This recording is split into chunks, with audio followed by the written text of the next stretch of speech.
Good morning from the Rain Dance Ranch. So I just started planting my bins, and I've transplanted tomatoes into each one. There's 2 tomato plants in each one of these 3 bins, and sunflowers. So hopefully we'll get some flowers and some tomatoes. We'll see. The sunflowers should be attracting lovebirds if we do get the flowers, so yes for that. That's why I do them. Okay, so in addition to planting things around the existing basil that survived all summer long in Phoenix, Arizona, out in the sun, let's see how those do. How long they last. So in amongst all of these, I have direct seeded some things. So let me give you a little tour of what I planted, and I will definitely be doing updates about these. So over here in this corner, just kind of right in here, I scattered around some Upland Cress seeds. It sounds like a wonderful addition to a salad. So I'm looking forward to trying that. Then over here, I have planted, just in this little section, some calendula. I thought I was going to start from the other side. Here's the seed packet. And last year I did plant a few of these and they did grow, so I'm hoping that that's what will happen here as well. And did I put some over here in the third one? Yeah.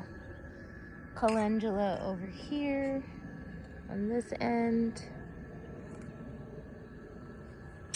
Calendula right there. I haven't dropped any seeds here yet. I don't know what I'm going to do here yet. I'm just going to leave this space available. Maybe I'll put in a plug of something else, maybe some cilantro. I have no idea what I'm going to do there yet.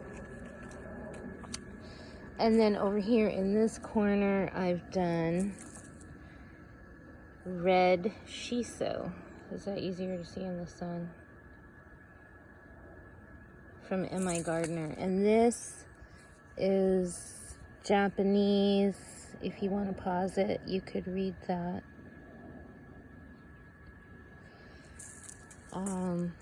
But I'm really looking forward to seeing how that does.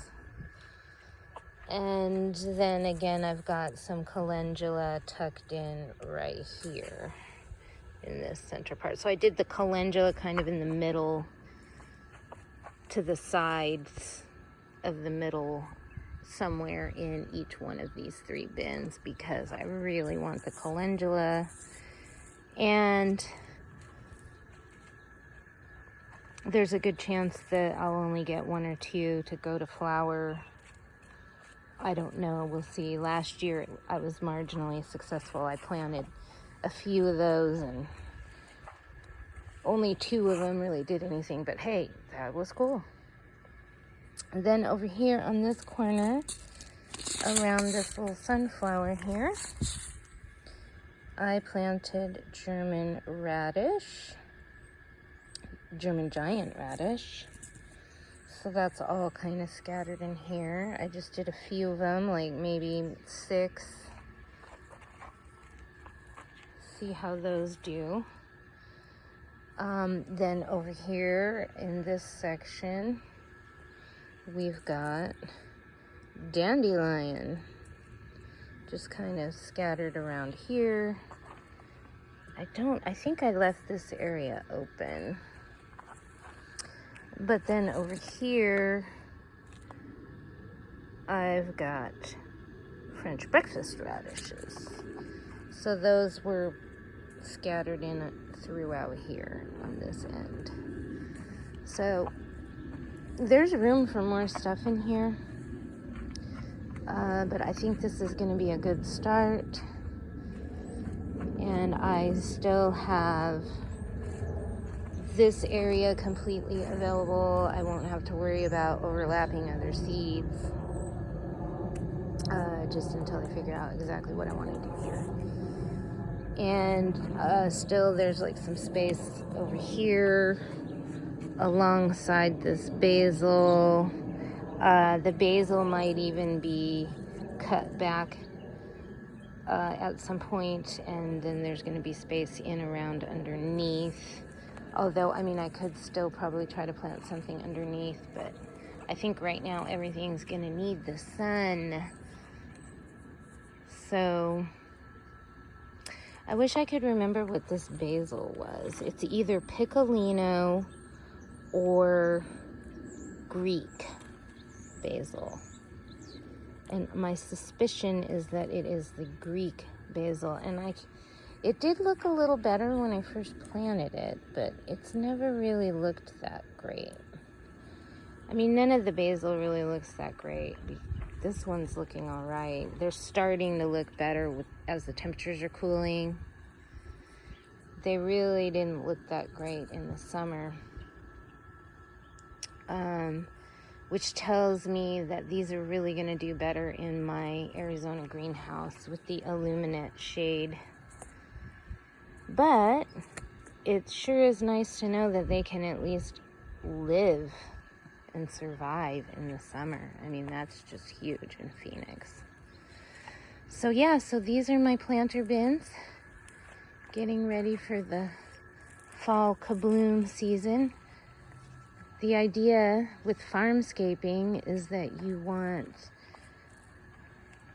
your garden to look like a landscape feature as much as possible.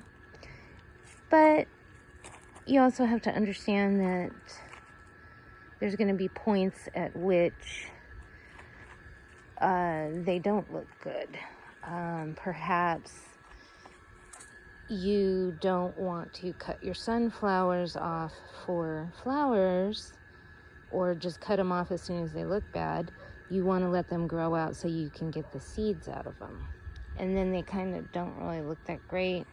Although I find them charming even after they've died back and they're forming seeds, or starting to die back.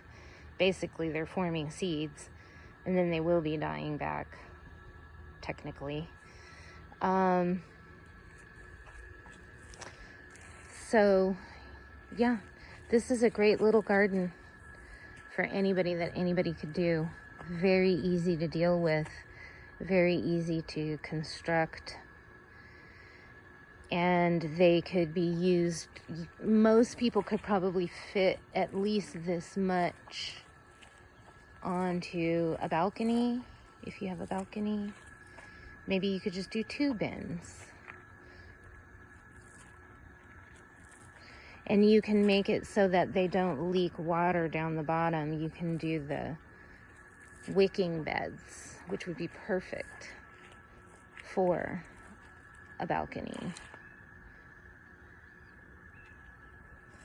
Or any area where you don't want the water dripping, like maybe you have something like this on your patio next to your seating area, and you just don't want to have all that dripping down onto the patio, eventually leaving some kind of stain. Or you just don't want water just flooding your patio. So yeah, I love these, and I will be showing you how I make my wicking beds using these bins. And yeah, they're not particularly beautiful, but you could grow things, like if you wanted it to look beautiful, you could grow things along one end that kind of hang down and mask the container. In fact, I may do that right here. I may pop in some petunias right here, and then they can grow down and they'll mask the edge of the planter and just look really beautiful all winter long. All right, so time to get planting, people. It's wintertime in the desert. And remember, when it rains, go out and dance.